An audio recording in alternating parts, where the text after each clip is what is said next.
Welcome back to another episode of the Fin Out of Water Football Podcast, live on YouTube, live on Facebook, live as well. And we are on the heels of a phenomenal Week 16, going back to the Saturday games. Thursday I mean night, that Herbie. Thursday Thursday night. night. This was in a phenomenal Week 16, and it was all going good until the Miami Dolphins played today, man. So before we get into that, man, Rob, man, how was your Week 16, man, brother? Week 16 has been it's been a rough week for me, man, both betting wise and team wise, obviously. So yeah, there's some things that happened, and I had a good ticket going, Herbie. But Always have a good ticket going until somebody mess up, right? Josh Allen, why couldn't you just throw some touchdowns, man? That's all. That's all. That Can was you crazy. what? Like for them to only beat the Browns by 3 points, and then I think he only had like 168 yards passing. Yeah, he didn't do much. The running game did all the work. Man, first thing, to anybody who's watching, I apologize for the yawning. Long day, you know how it is. Adulting. That's life. But yeah, man. So let's get into today's show. So today's show, obviously, we're gonna recap the Dolphins versus the Bengals debacle that was today, the blowout that was in South Beach, as well as we're gonna go ahead and just talk about Quinn Ewers' debut. You feel me? From both perspectives, the good, the bad, and the ugly. As well, we do have a special guest on today's episode. Somebody that's been on the podcast before, the homie Jansport Jack, the Kansas City Chiefs fan, and we are going to spend some time talking about Kansas City Chiefs fandom and their misery, man. But before we get off to that, man, let's get into it, man. Talking Dolphins, Rod. Let's get right into it. No reason to hold on, man. Talking Dolphins. The Bengals crush Dolphins 45-21, and that 21 was not really a 21. It was really like 45-14. That last touchdown was in garbage time. There's not really much to say. This team was not going to the playoffs anyway. This team is they're just trying to get through the motion. They have 2 games left, 3 if you include this one. So I don't really know what to make of this kind of loss because right now everything technically is the best thing that could have happened. You lost, you got to see a young quarterback, and you're improving your draft position, bro. So, but we still have to break down the game from the totality and a holistic approach. So, Rod, what was your recap and your general thoughts and feelings about this game against the Bengals? Well, to start things off, Herbie, I guess you could say that this game was the ultimate tale of two halves, right? In the first half, first and foremost, I gotta say, when you have a breakup with your quarterback, the rebound just feels so good, even no matter what, right? And it just felt good to just see a different person out there other than Tua. But we'll get to Quinn and how he performed a little later. Overall, Herbie, I thought the team looked like a competent football team in the first half. The defense was able to get some stops against the Bengals, Joe Burrow, and that offense. But it was a back and forth game. The offense was able to get things going. The first plays that they practiced all week, the scripted plays, they executed them well, and we were able to get a couple touchdown drives. Chan with a 50-yard touchdown. So, for all intents and purposes, Herbie, when we got to halftime, I thought to myself, all right, we got ourselves a game. I mean, at this point in the season, Herbie, we're not. I mean, there's not much to be expected of this team, right? Like they're not going to the playoffs. So whether they really win or lose, it's all about evaluation for me.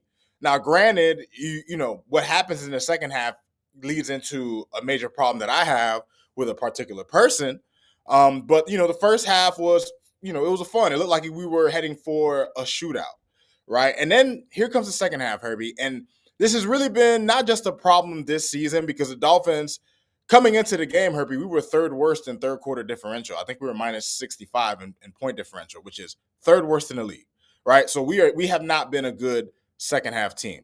But you look at McDaniel throughout his tenure, Herbie, he hasn't really been a good adjusting coach, right?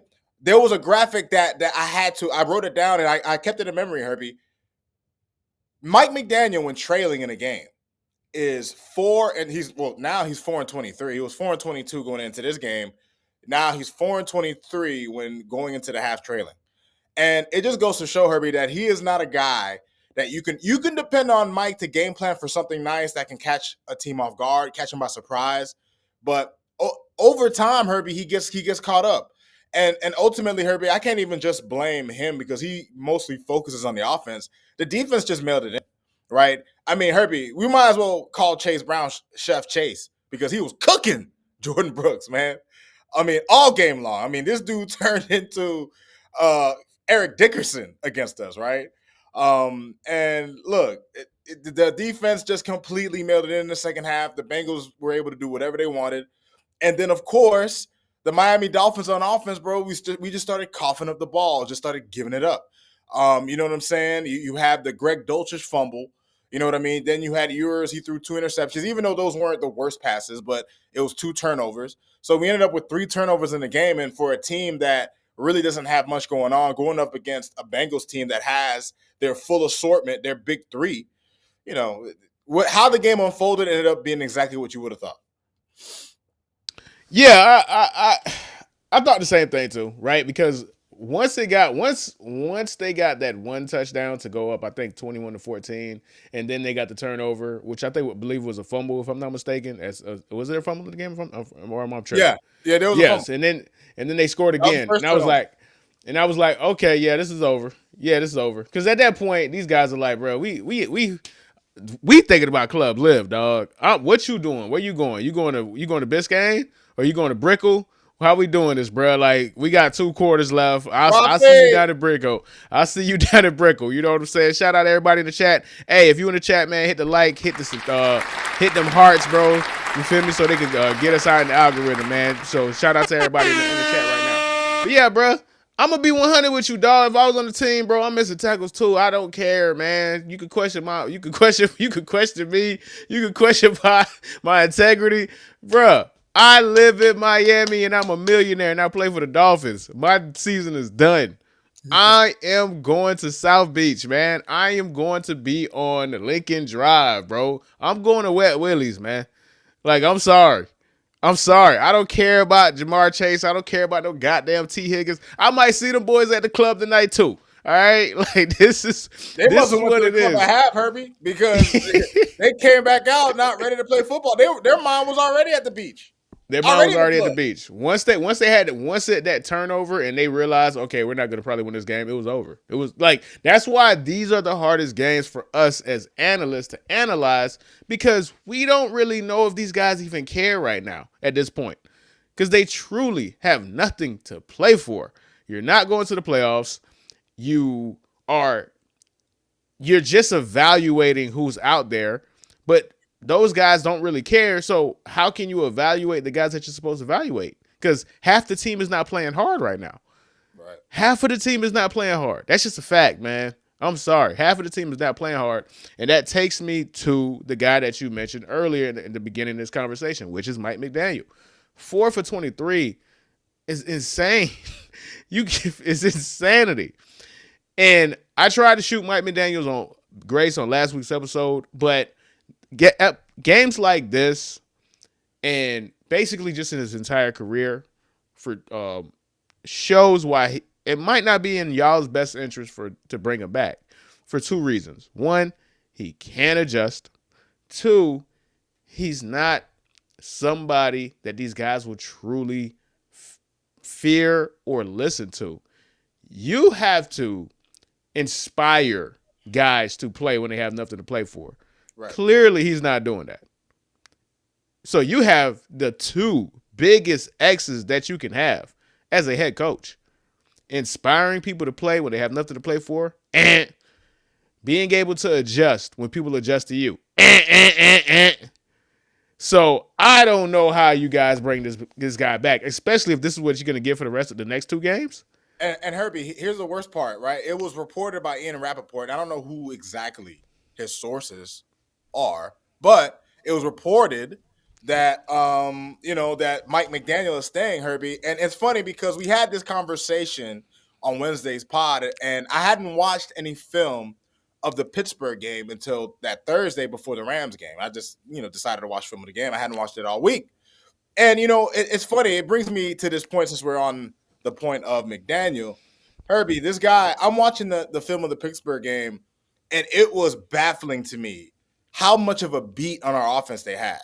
Like, there were so many, and Tua played bad. He had a bad game. I'm not trying to throw him bail, But Herbie, like some of the best plays that were made in the game were Tua creating outside of the system. Like that's how bad. Like there were almost every time he dropped back, they knew exactly where to be. They knew exactly what parts of the field we like we were just completely figured out. And Yeah, it showed in the game. It showed we couldn't do anything until they decided, all right, we're up 28-3. You can do what you want. But it was alarming, Herbie, how many times I watched the quarterback drop back and he had nowhere to go with the ball. And then I watch a game like today where you take the quarterback out, right? Because he's taking all the flack and all the blame. And what's different? it was what's different. what's different? You know what I'm saying? So I mean, Herbie, I think it would be a colossal mistake for Stephen Ross to retain McDaniel and Champ Kelly. Clean house. Get rid of everybody, man. Sweep, sweep, sweep, sweep, sweep. Get them out of here. Yeah. So to piggyback off of you, right? Like, I've never disagreed with you when it comes to that, right? This is your team. I know we do a podcast together. I'm your co-host, and I've become a pseudo Dolphin fans, but this is your team, so I've never really disagreed. The only thing I've ever pushed back on was who is really out there to replace him. But at this point, that doesn't even matter anymore. Like that can't be the counter argument anymore because of what you are seeing right now. Yes, we had an Five incredible blowouts this season, Herbie. We've been blown out five. five. You had an incredible 4-game winning streak. We were riding high. There seemed like there was a chance, but when you guys lost to Pittsburgh, everything was over. Like everybody mentally checked out. And if you can't keep guys together to play and inspire them to say, hey, bro, play for your own self, play for your own professional pride, and you don't have that capacity as a head coach to do that, yeah, you got to go. Like, you got to go. You got to go. Yeah. You have to go. There's been too many things. You've had your toughness question under this leadership. You've had your ability to adjust question under this leadership. You've Continuously. had you've had the lack of discipline question under this leadership. You had, which is the biggest of them all, the inability to hold people accountable question under this leadership. You have all of that. You have this the Avatar, dog. You have Earth, Wind, Fire. You've just created the airbender of bad coaching, fam. Like, like that's what you Oh, created. So there's no way you could bring this dude back. Like, there's no way you could bring this dude back. There's no way unless Stephen Ross is like, we're in financial hell, and I don't want to pay for another head coach while I'm paying a head coach. Unless that's the Jerry Jones method, bro. Jerry Jones is not firing nobody. You finishing your contract, dog. He don't care. He's shameless that way. I don't think that of Stephen Ross. I think Stephen Ross sees what's going on. We've seen Stephen Ross despondent. We've seen him way more animated in regards to how he feels and display of how he feels than I could ever remember in his tenure. Like, right. there were times where Stephen Ross legitimately looked like his old ass was going to punch a fucking wall. He better At feel that way. points. He better At feel that way. points. Better feel that way. New Bender is dumpster, dog. Yep, he's just bending trash, bro. He's bending trash. He's bending trash. So, but honestly, this team doesn't really deserve that. I know you had your fin and fail, so let's go ahead and get through the fin and fails, and then let's go ahead and talk about Quinn Ewers, because ultimately that's actually what matters, right? So, Rod, it ain't too many fins. It's a whole lot of fails, man. So let's get the fin out of the way and then give us your fails. So starting with your fin. Who was All your right, fin for this so week? my fin for this week. Well, since we're gonna talk about Quinn, I'll save him for later. So ultimately, my only fin is the skill position guys, Herbie. They're the guys who showed up. The running backs, the receivers. Waddle had he had a pretty decent game. Devon Achan, what more can you say about this dude, bro? Yeah, Talk about a 100%. Yeah. wasted season by such a terrific player, At right? a position where you can't afford to waste. Because you Yes, can you never know when it goes with running backs. You cannot afford to waste a great running back season. and we did that, right? And then you look at other guys, Darren Waller in the first half at least, they targeted him and he made plays for us early. So I just wanted to at least give a shout out to the skill position guys who at least made plays for us in this game. Jalen Wright, guys like that, right? Malik Washington on the touchdown, right? So skill position guys, no beef with y'all. Like y'all did what y'all could, right? Did what y'all did. Did what y'all So, supposed to do. Now let's so get into the fails. Let's get into the fails, man. my number one fail has to start with Anthony Weaver in the defense, Herbie. And they were okay in the first half. I mean, they got some stops, and you're going up against a high power quarterback with both his top weapons, right? So obviously this was going to be a tall task for the secondary that we have, and you can see it, man. Jack Jones was getting cooked. Them boys back there was getting cooked, man. T. Higgins was cooking these boys, and Jamar Chase, right? So that was to be expected. But you can't have what you have in the second half, Herbie, where the defense just completely lays down. Right, you guys got to be able to make plays. You guys got to be able to get stops. You had to figure out a way to slow down Chase Brown, who was completely just You talking giving it. about Chase Brown, or you mean Jim Brown, man? Who you talking about, man? Pretty much, Yeah, pretty much. that was Jim Brown out there, man. He was Jim Brown today. He was unstoppable, right? And then of course you got Burrow and them boys, but and I listen. I put the defense in fail because they gave up 45 points, but the offense didn't do them favors, right? With 3 turnovers, so there were times they were put in bad positions, but still, Herbie, you can hold a guy to a field goal. You don't have to give up the butt every single drive, right? So so the defense got failed, and my number 2 fail was a guy we just spoke about, Herbie, Mike McDaniel. And I put him here, Herbie, because his failure to adjust is mind-boggling, Herbie. Just the fact that the Bengals went in at halftime and came back and we couldn't do anything on offense or defense. Like, what are you guys doing? Like, teams are supposed to come out the second half better because you've already seen how our team is playing you, and now it's just adjustment time. Like, it's almost like Mike goes in at halftime and goes, "Well, guys, it's working, so let's keep going."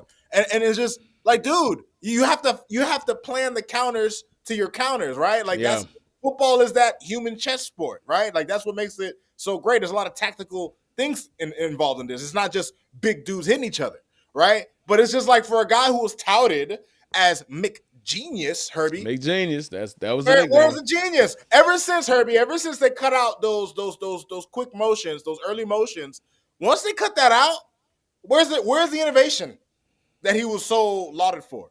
Right? No, it's Herbie. Mike McDaniel has to go. We cannot keep this guy. We're just going to get more of this, regardless of who's back there.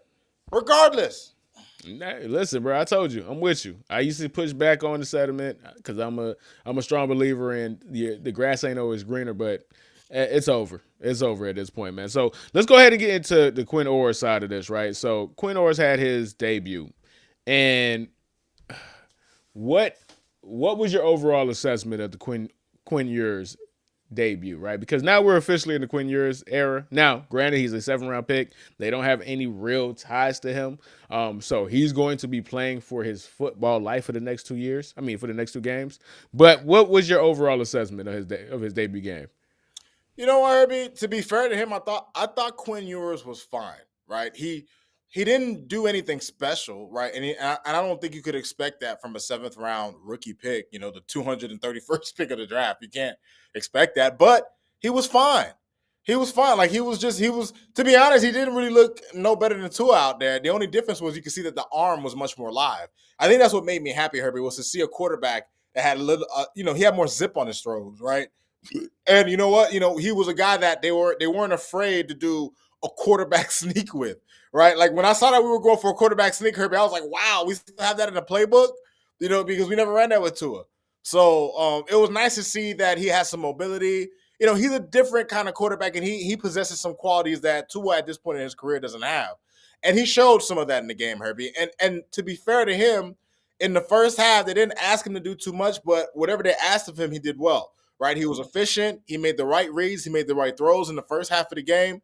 And once the game started getting away from us, and they had to throw the ball in his hands for him to catch up, obviously it was just going to be a different story. So when he threw those 2 interceptions, that's going to happen. First start, 7th-round rookie.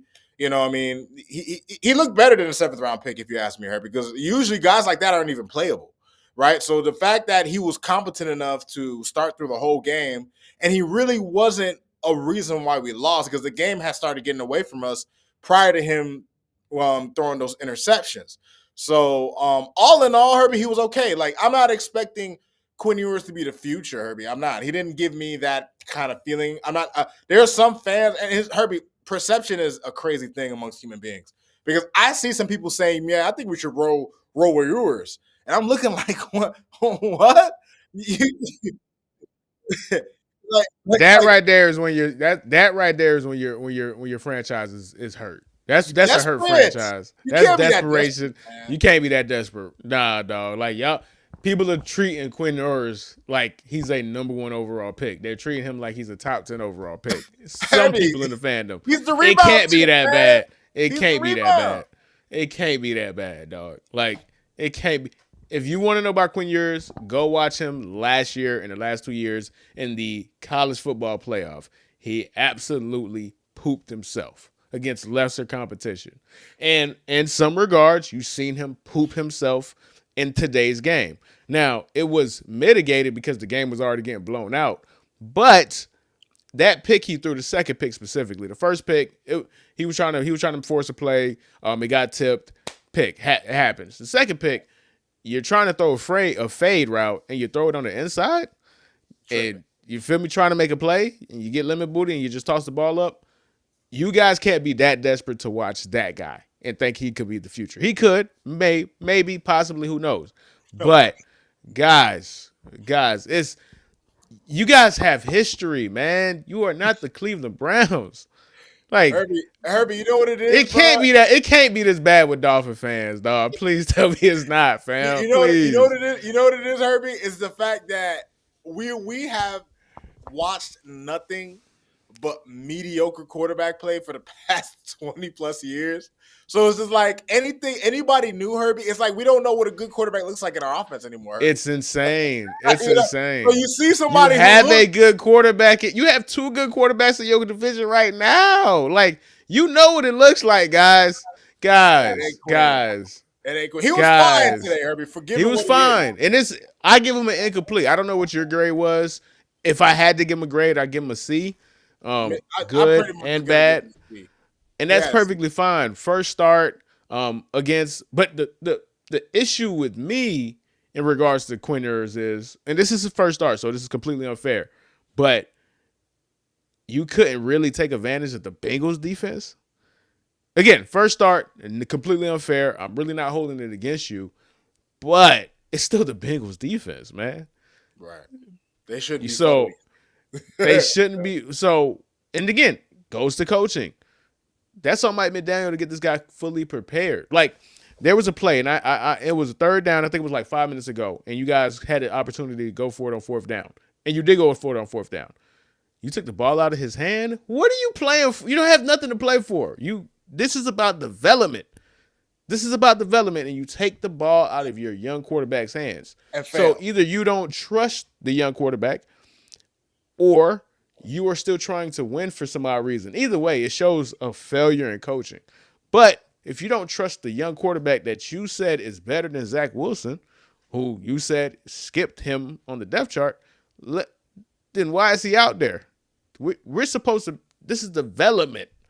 Develop, right? What you have, bro. That's you have to see what you. This is the next 3 games is about development. So again, there was opportunities for Quinn Ewers to show his worth, and by the end of it, you're down 20 points. What can Quinn Ewers do at that point? You can't expect him to come from a 20-point game in his debut. So there was parts that were Quinn Ewers' fault in regards to maybe he's just, his overall lack of experience. And there was a little bit of failure in coaching too. So again, C, I give it an incomplete. And I know you say you give it a C as well. Now, with that,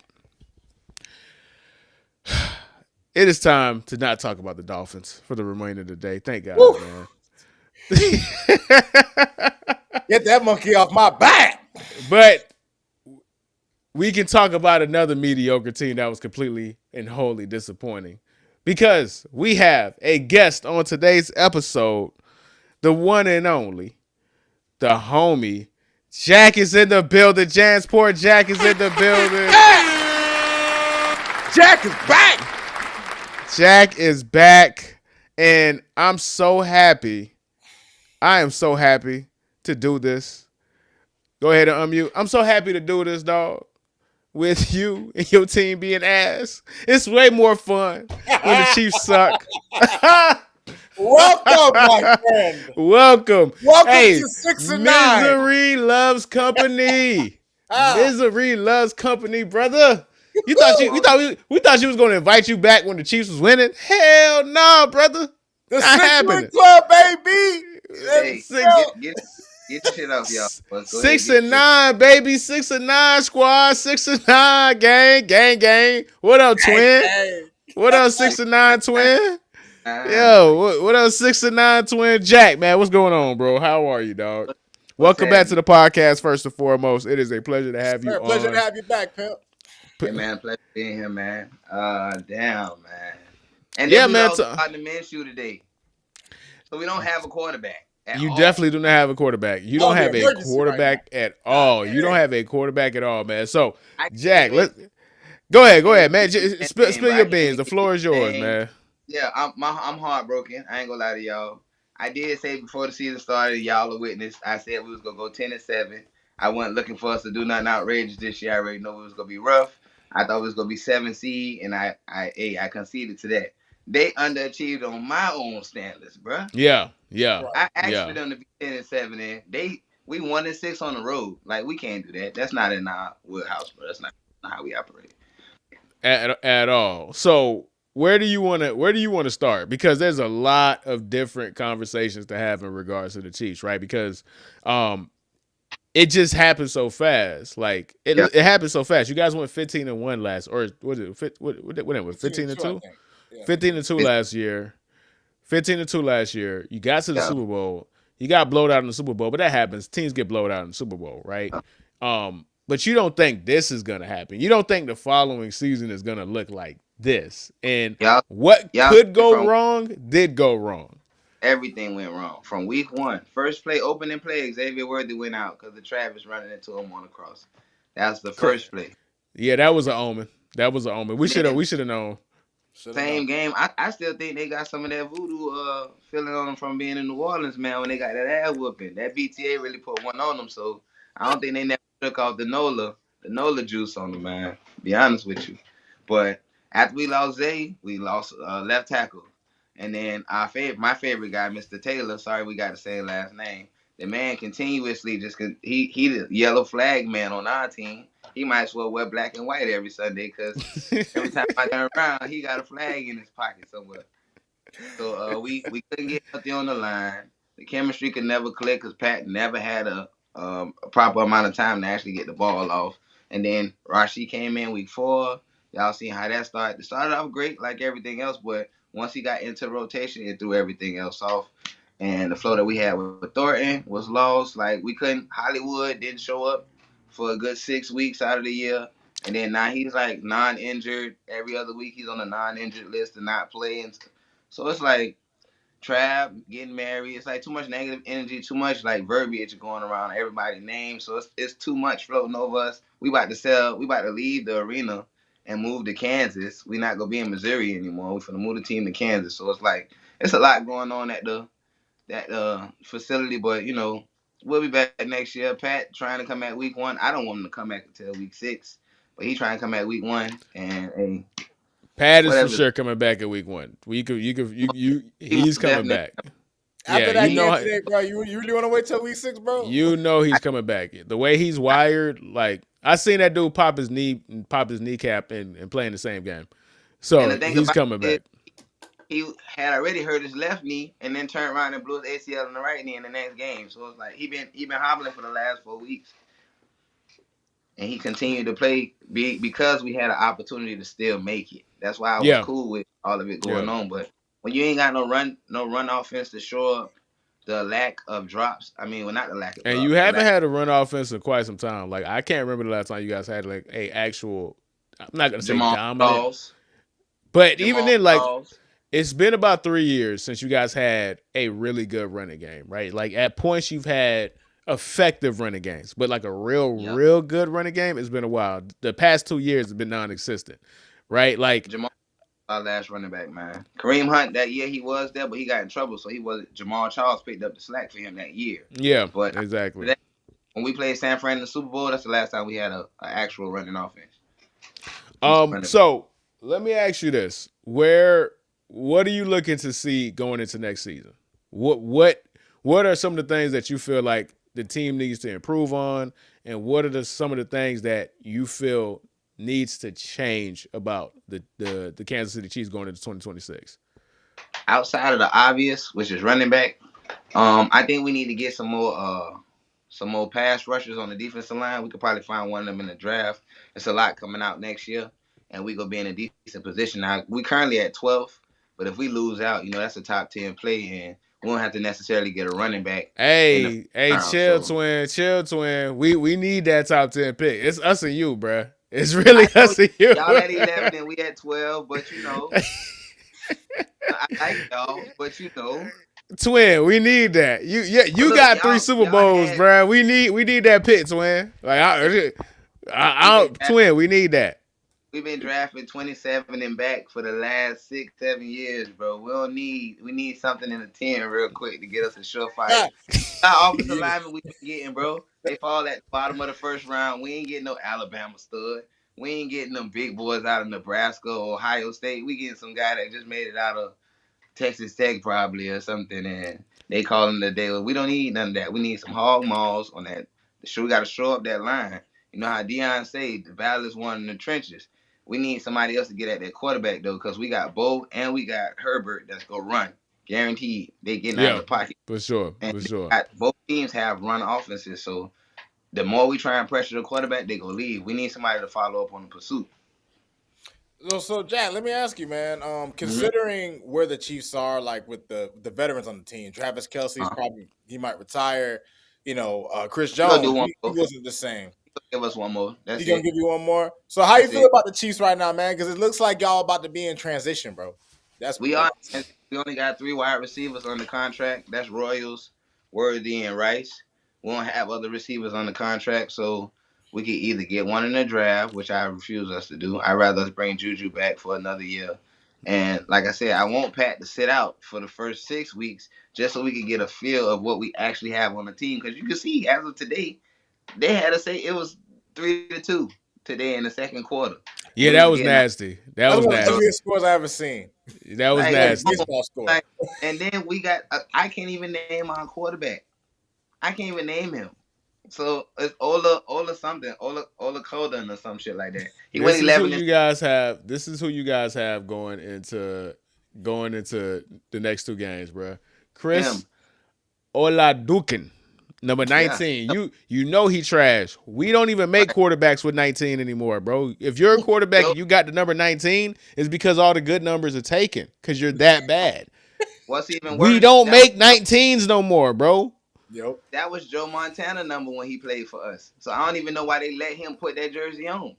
He should have been number 20, shit like that, number 3 or something. You can get your stupid number, John Kitna number or some shit. Don't get no goddamn Joe Montana. I feel like I know what happened, bro. Clearly this is what happened. Pat got 15, Gardner Minshew got 17, and he was like, I'm gonna get the another 2. We going in. We doing odd numbers, right? So I got to get 19. That's how. Listen, that had to be because there's no guy that's gonna be like, I'm a quarterback. I'm finna get this wide receiver number, bro. No, what? Yucky, yikes. I know listen, your man was 11 for 16, 111 yards, got sacked 4 times, man. Pat has been doing something, and we'll get to this. This is pretty much a foreshadow to the next conversation I want to have.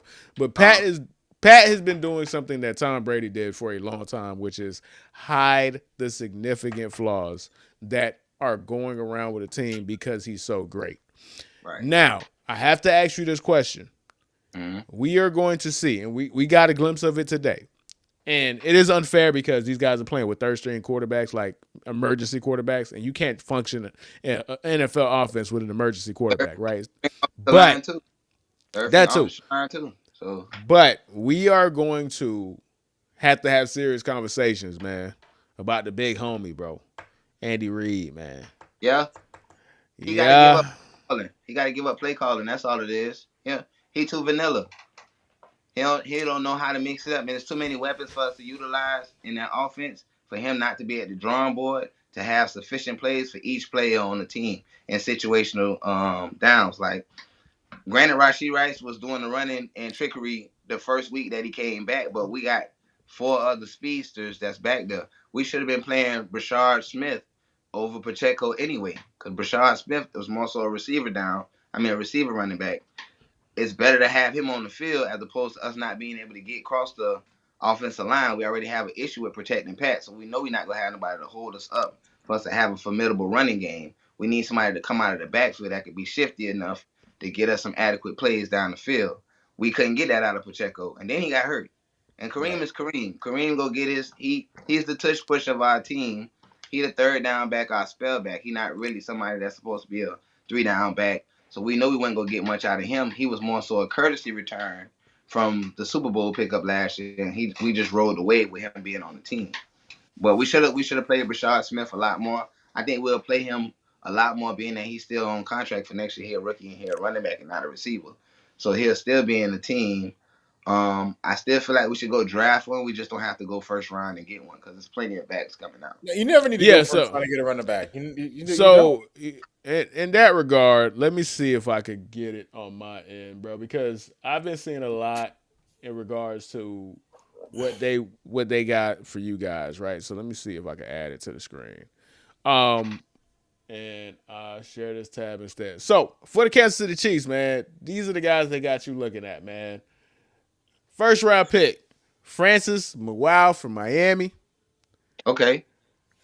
Second round pick, they got you taking a running back. Third round, they got you taking a cornerback, right? So, okay.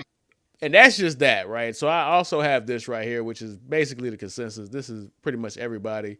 And we'll go ahead with Pro Football Network, see who they got you taking. And we'll look at both the Miami Dolphins and the Kansas City Chiefs, man. So Jordan Tyson, bro. Arizona. Rod, they got you drafted Jordan Tyson, man. Do you need a wide receiver, man? Y'all need a wide receiver, man? Hell no. The last thing we need.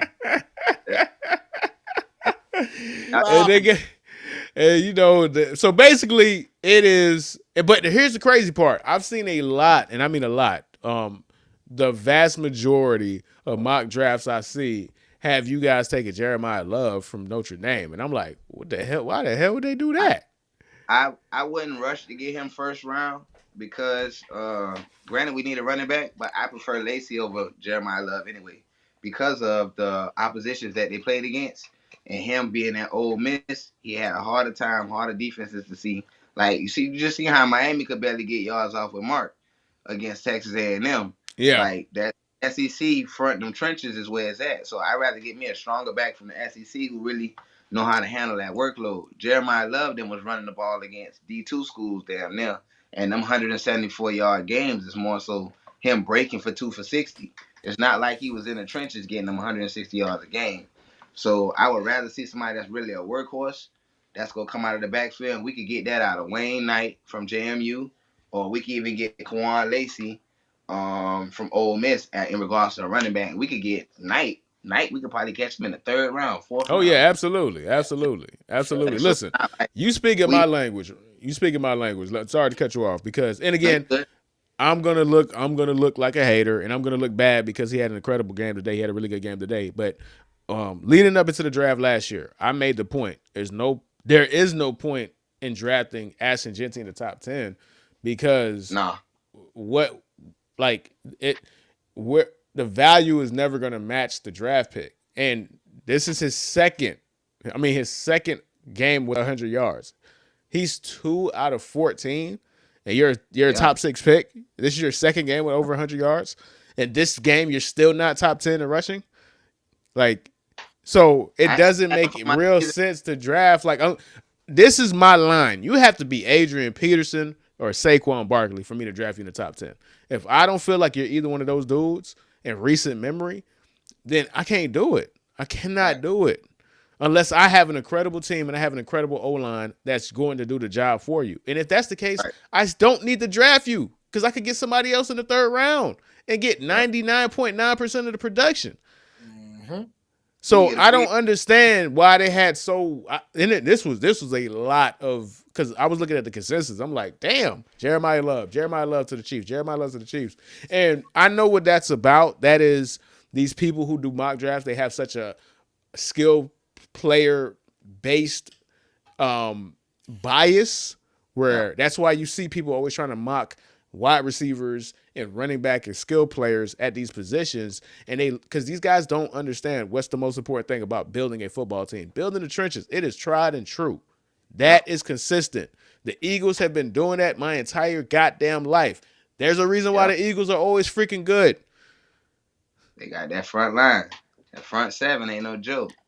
Like, you build through the trenches. It is a philosophy that's old as time. But we have allowed modern guys that are trying to get in the game change the rules. Nah, man. No. No. Man, Love one go cost us too much, and Pat not looking to reconstruct his deal until Kelsey gone. Excuse me. Kelsey go do one more ride, and then Pat got 3 more years on his contract, and he go, of course, go restructure it at the end of it to shorten it to like a 7-year deal. But we looking at, like I said, I take Knight over Love. I take Lacey over Love. Shit. If we go running back, if anything, give me some of them boys out the trenches. Like you said, the offensive lineman from Miami. UM. Yeah, I'm cool with that. We need somebody. But again, we can't let you have that because we need him, bruh. So chill. We need him. Chill, bruh. Chill. Y'all got a better chance of winning one of y'all next games. Not happening. Not happening. Did you saw the Dolphins today? It ain't happening, bruh. We get the Bucs and the Patriots, man. We quit. The Bucs have to win. The Patriots have to win. It's not happening, bro. It ain't happening, bro. All right, so let me bring the conversation back because I mentioned his name a little bit earlier in regards to the conversation. I mentioned Tom Brady, right? And that's going to lead me to the overall point the picture that I want to paint, which is and something that Rob mentioned too, transition. And when Pat tore his ACL, it literally wrote the story of his first 9 years being almost identical to Tom Brady's first 9 years. Yep. It is eerie. It is scary. And it shows that we are 100% in the Matrix. So these are some of the facts in regards to these guys basically being the same freaking person and having the same career. The chosen ones. This is pretty crazy. So, boom. Year 1, they both played 1 game. Yep. Through 8 seasons, they both won 3 Super Bowls. In their 8th season, they both lost the Super Bowl going for Super Bowl number 4. This is crazy. And this is the one that's just like, all right, what are we doing? In their 9th season, they both suffered a torn ACL. They are the same person. We are watching Tom Brady again in real time. This is literally this generation's Tom Brady. We've been saying that, but we have not really understood that and what that really means, right? And I actually have some more stats, which just shows to how crazy it is and how eerily these guys have been similar. Where is it? This right here. You cut Jack out. Hold on, my bad, Jack. There you go. Yeah. There we go. I said the only thing I feel is like far off between the two is the rushing yards. That's the only difference. Yeah, so I don't go by the counting stats and all of that. I'm just talking about effectiveness and what they have done, right? Impact. Down to impact and Pro Bowls, right? So Tom has, I think, 2 MVPs in that 1 MVP in that time frame. Pat has 2. Pat has 6 Super Bowls. Tom has 4. Like, it's just really, really similar, right? But the regular season record and the playoff record, this is crazy. Patrick Mahomes is 89-23, and I'm not counting this season, right? I'm counting up to last season. Tom Brady was 86-24. Come on, man. Hold on. Playoff record. Patrick Mahomes is 17-3. Tom Brady is 14-4. They're the same person, dog. It is crazy. That's ridiculous. So Yeah, it's And two of crazy. them losses came to Pat. And two of them losses came to Losses came to Brady. My bad. yeah. So it Yeah. is it's insane. It's insane. So So wait, who has I Pat? Oh, Pat lost to Burrow and Hurts. Okay. yeah. Yeah, Yeah. those are only Yeah, two. yeah, yeah. I was like, wow, So that's crazy, dog. yeah, yeah. So I bring all of that up to get to the bigger picture, which is we've seen that these guys have basically the same first 9 years as quarterbacks. Do you think Pat is going to have the next 10 that Tom Brady did as well? Yeah, if he make it to an NFC team, sure. If he go the route, if he take the NFC team route, because the AFC go be they go beat themselves to the ground. NFC quarterbacks go pretty much be on their like last leg out. It's gonna be him and whoever the new guys is. Not even Herbert. Herbert gonna be. Hey, okay, I put it like this. Pat. The only way I see Pat going crazy for real, if he was decided to leave Kansas City, is if he was become a Dallas Cowboy. That's the only thing I got to make it Boy, seem. you don't do that to me. That's Don't the do that to me. That's the only thing I can actually see. Unless he win like three more Super Bowls, then I don't see him like catapulting Tom. But if he was to go win one in Dallas, come on, bro. Like, Well, the and reason why I'm asking is I'm basically asking, how do you guys get to that point where he mirrors Tom Brady's second half of his career? Because there's not going to be the same, right? Like his ability to make teammates better, make people, everybody around him better, that's never going to stop. That's who he is. right, But the difference between him and Tom Brady, and the reason why I might have pushback in regards to that narrative, is two things. One, Tom Brady still had Bill Belichick for the majority of his career. right, So Defensive minded there coach. was that. And two, Tom Brady had a play style that was conducive to aging. right. It This is the real question. Do you think the way that Pat plays, and we said it on last or 2 episodes ago when we've Mhm. already said it. We've seen Pat 1.0, we've seen Pat 2.0. Now that he's tore his ACL, this is going to be Pat 3.0. But you are who you are.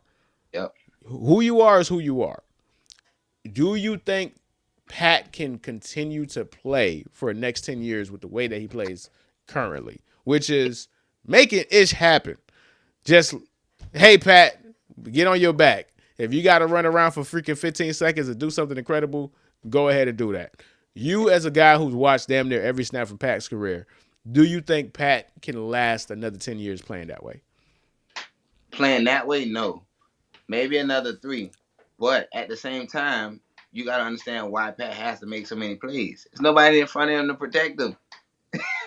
If he had a line, he wouldn't have to Well, worry about. this I had to push back on that because Isaiah Simmons was really good. You had a line, they just got hurt. But the healthy version of the line is good. Yeah, yeah, yeah, The, yeah. If we can sustain a healthy line for him and his playing time, then we'll be fine. He doesn't have anything to rely off of for the play action run because there's nobody protecting up front. Like everything has to be going instantly. We got all these speedsters, but when it comes to the speedsters, it's all about timing. You can't. Of course, you could throw it downfield. Pat could throw it 70 yards, but they're yeah. not gonna make it yards in 3 seconds. They're not running like that.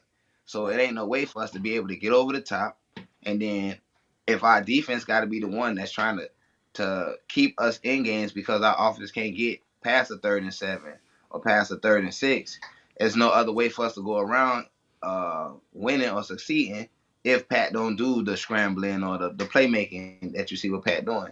And a lot of that come from him just being because he did it at Texas Tech. He didn't have a problem then. He didn't have much of a line, but I feel like it's the play calling up front. I feel like we need somebody else on the offensive coordinator side. Nagy go get a head coaching job somewhere else. I don't know who we should bring in for OC right now, but I just know that we need to switch it up. And Andy shouldn't be the one calling the plays. Same way Belichick was more so defense and let Josh McDaniels do his thing. With Tom Brady, we need somebody that's efficient.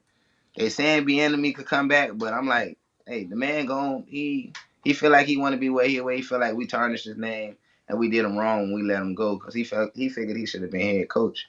But ain't nothing we could do about that, man. It's politics at the end of the day. And if he come back, great. But other than that, we need somebody else calling the plays other than Andy Reid because y'all see Okay, him. Y'all, so Yeah, and that's why I brought up the Bill Belichick point, right? Because Tom Brady still had Bill Belichick. And Mm-hmm. now he still went. He went to Bruce Arians and won a Super Bowl. With Bruce Arians No too. different. They was on the same coaching staff in Green Bay. It's the same people. But can you envision? Because even with Andy Reid is old as hell. Yeah. Can you see that sustained success with a guy who's getting really old and a guy who might not be as forward thinking, imaginative, and ahead of the curve as he used to be? Right. It's a different style of What do play. you do with that as far as this transition? Basically, what I'm asking is there going to be a point in time where you feel that Andy Reid has to go? He will be on. I give Andy another 2 years. If we don't make it back to the Super Bowl in 2 years, Andy won't be there. That's why it's important for us to get a solid OC now because it's going to be hiring from within. But it all depends on who we have. Because we can have Spagnoli. Spagnoli could be head coach. He was head coach before. He can head coach and monitor the defense, but we still need somebody on offense to call the plays. We still need a solid offense, somebody that can utilize all these weapons that we have. And we might not have the majority of them next year. We're going to have our three. That's Royals, and he been out on IR. We got Yeah. Royals, Worthy, and Rice. That's all we got on contract in regards to receivers. So who knows, man? Maybe we might get Pitt in the free agency, and we trade that one for Pitt, and we find us a running back in the second, and our offensive line might be a little nice if they come back healthy. We might be fine if we just move some stuff around. But we need collateral to do it in a 27th in the first round, or 31 in the first round, or 32 in the first round, and really go get us too much of what we need. We need heavy hitters. I'll We need tell a you top what. team. I'll tell you this too. Your division's getting tougher, right? Because you Right. got the Chargers, you got the Broncos. Bo is showing he's a capable quarterback. Not Not great, Most definitely. today. Not today. Not today. not today.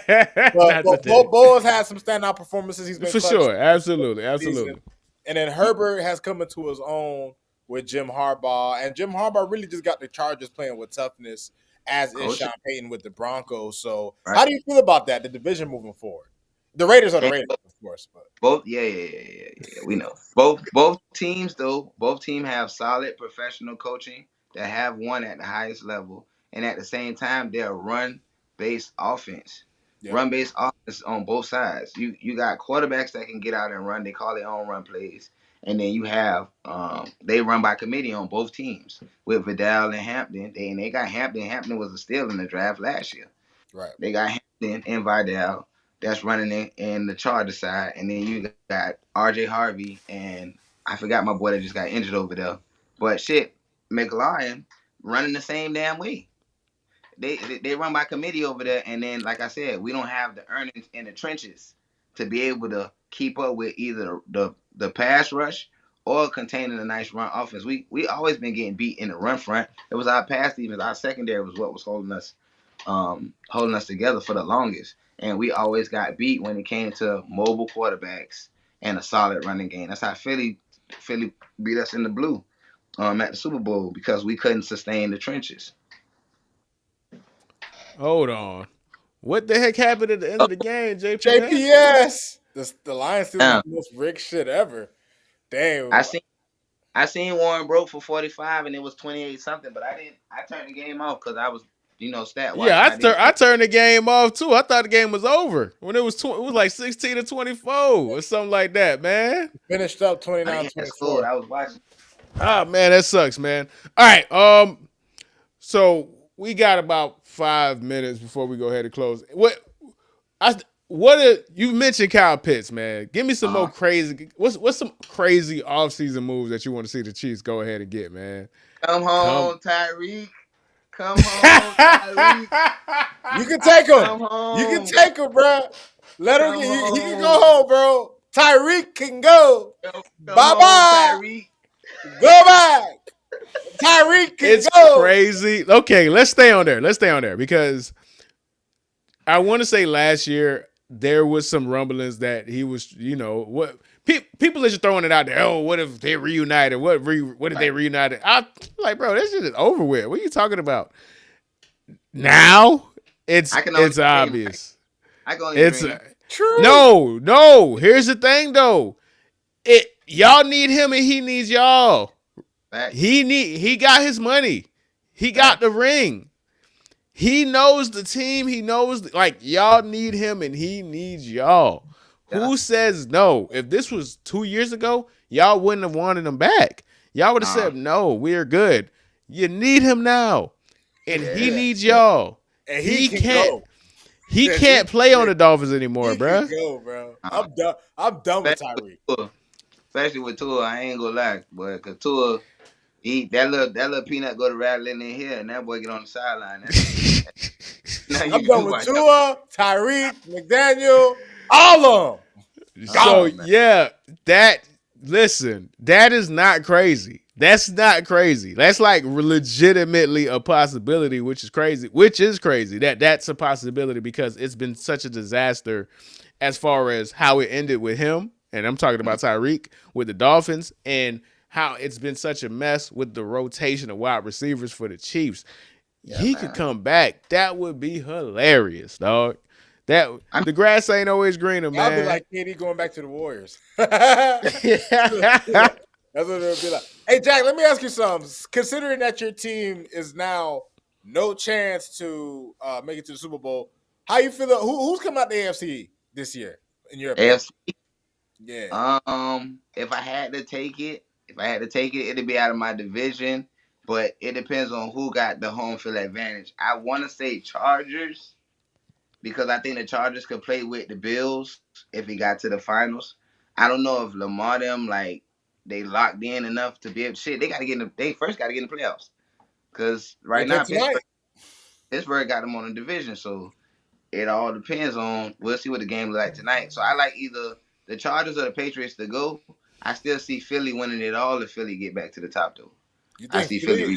out the NFC? Philly, huh? Is your best bet? I think so, bro, because it's like they haven't really lost games by they lost games. It wasn't like they've been beaten this year. Like they got um I can't keep stats on them like that because I don't too much care to watch them. Like to be honest with you, I just know that the games I seen them play, they ain't really lose them. Saquon probably didn't have 60 yards a couple of them games. Like it was small stuff, small detail things with them over satisfying AJ Brown when it came to receiving and stuff like that, trying to make Jalen a passer or Jalen trying to show people that he's a passer and not just this one trick pony with the tush push. And that caused them a lot of games when it came to schemes. But outside of that, I think if you lock them in, I like if Philly got the home field, which I doubt they might They're against not the getting Rams. that. Yeah, they're not I getting home like field. but I like Philly to beat the Rams if Philly was home. But if they got to go to LA, Right. who knows? But I like Philly. I like Philly with Rams coming in a close second. If Philly don't go to Rams, to go. So it'll be Patriots, Rams, or You not Chargers. feeling the Seahawks, man? What's up with that? Hold on now. Hold on now. I just like the Rams to beat them again if they meet in the playoffs again. Like Yeah, it's hard to beat it. right, Well, I hard was to gonna beat say them it's hard to twice. beat it. Yeah, because they split. So I don't like it. I don't like it if they match up again and then. Well, I don't know, Jack. Well, consider this: in the first matchup, Darnold threw 4 picks and they lost by they almost by a field won by a goal. field goal. And in the Yeah. last game, he actually came back. I mean, they've been tough they've been even. They've Solid been team, even. yeah. They play their boys nice. They play their division real nice. Don't sleep on San Fran, even though they just lost another receiver. I Oh, they still lost like. somebody else? Yeah. I can't put. I see the notification pop up saying somebody was out. So it's like I think it was Pearsall. I think There's a Pearsall lot of out. injuries, Oh, man. damn, that's the number Ricky one, bro. Pearsall Ricky got hurt? Pearsall. Yeah, it's Yeah. yeah. So that's my point. Like, Yeah, ain't no need. wrap it up, man. Wrap it up, man. Wrap it up, man. Y'all Wrap it come up, sit. man. Come on, sit down. Come on, sit down over here. All right, I got a couple of takes I got to get off my chest, bro, and they are devastating. The takes they make me look really bad, bro. But we believe in integrity, we believe in honesty, we believe in holding ourselves accountable, man. My Trevor Lawrence is a bum stocks are they hit the Fumbling. ground, man. Yeah, they fumbling. They fumbling. I was rich last year. I'm in the red, bro. They are. Sunshine. I Sunshine hate make it. you remember I right now.